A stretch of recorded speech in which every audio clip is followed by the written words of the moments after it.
Afrik. Well, on this day in 1996, the South African Constitution was adopted. Deemed the highest court in the land, the Constitutional Court has been tasked with the effort of having to safeguard each and every section of the Constitution and ensure the continuance of democracy and forge an equal society for all. Well, over the past few years, the ConCourt has faced several significant high-profile cases. Most recently, the court has been criticized for ordering the release of anti-apartheid stalwart Chris Hani's murderer, Janusz Walus, on parole.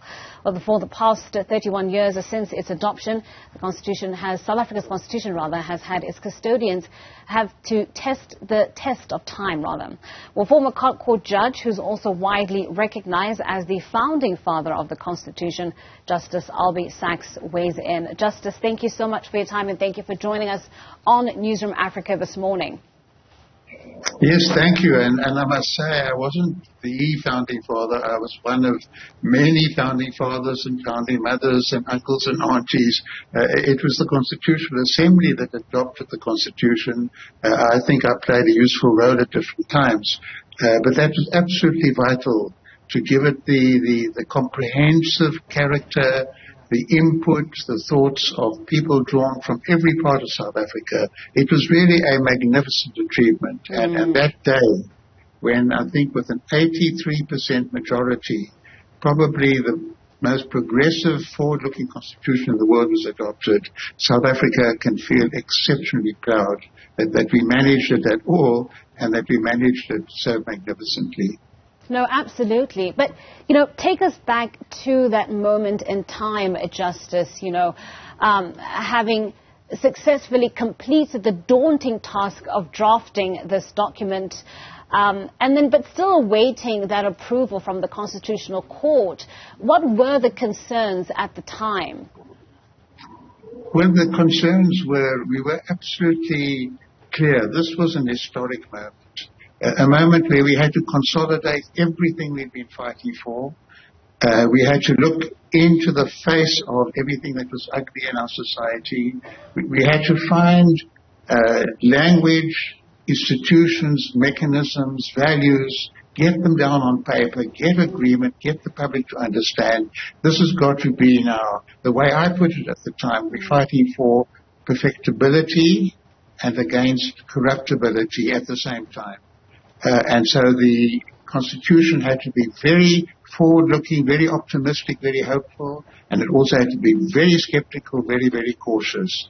And that's why you build in, and we kept saying at the time, the Constitution is for good weather and for bad weather. It's not just assuming we've got wonderful people in charge, that everything's going to go easily. At the same time, it's not cynical. It assumes that human beings working together with common ideals can achieve wonderful things. And now the Constitution, of course, is being tested because there are severe problems in the country.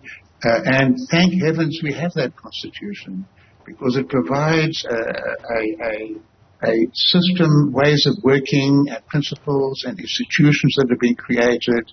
It gives freedom of speech for people to challenge and question. It allows for mobilization. It allows for frequent elections so that those in office can be voted out of office if necessary.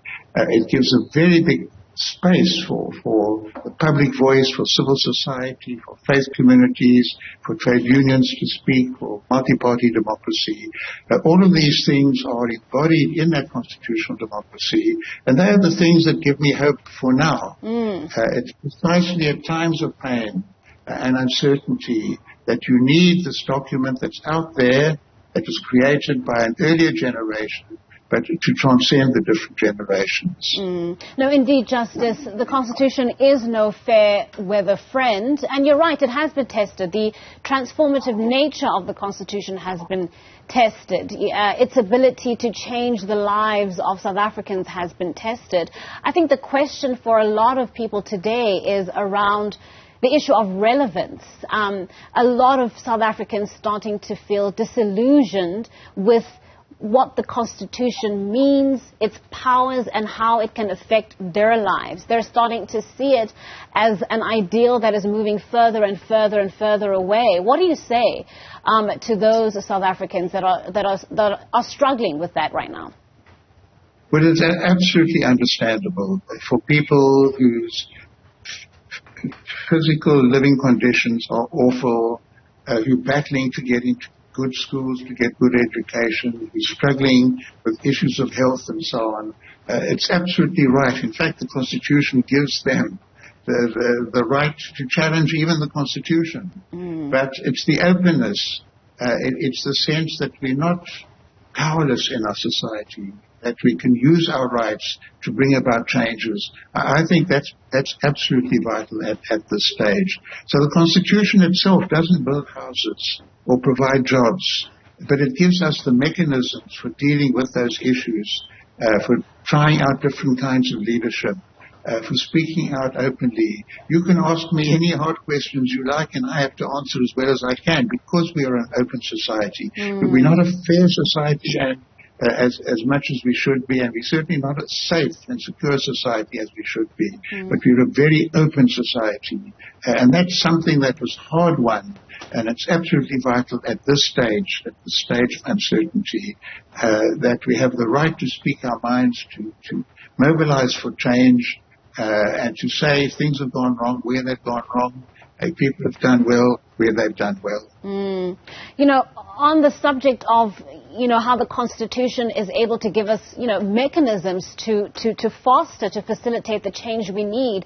You know, today, the hot topic is, of course, this potential for impeachment processes being brought against a sitting president of the Republic. This was something that was essentially facilitated by the Constitutional Court. You know, it instructed Parliament on the basis of the Constitution itself to come up with processes like the one that we're dealing with today. Would you say that's an example of how the Constitution is often tested in challenging times, but is able to put forward you know, a plan of action for South Africans to take hold of, to be able to hold their leaders accountable like we're seeing today? Exactly, and it's so important to have those institutions. If you don't, the army takes over. If you don't, oligarchs take over. So we've got those processes. They're out there. They're in public.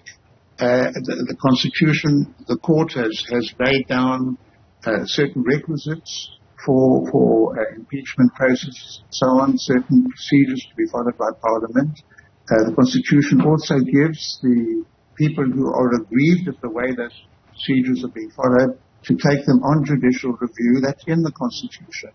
The institutions are there to handle these matters. So people just bellowing at each other. There are processes with very strong values. The whole first portion of the Constitution is about values, and values of civic dignity and pride and rights that people have, and mechanisms of the ways of doing things, the accountability of government. All of that is built in there. If we didn't have that, the situation would be chaotic.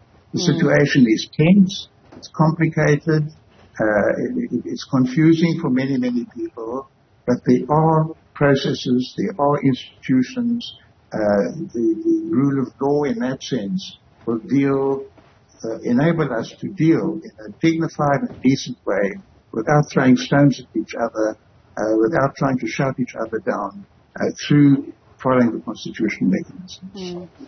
Well, Justice, thank you so much for, you know, coming onto the program today and helping us to reflect on that remarkable day, the 4th of December 1996, when the Constitution was approved by the ConCourt. Thank you so much for your time. That was a former Constitutional Court Judge, Justice Albie Sachs, joining us there to unpack that remarkable day all those years ago. Well,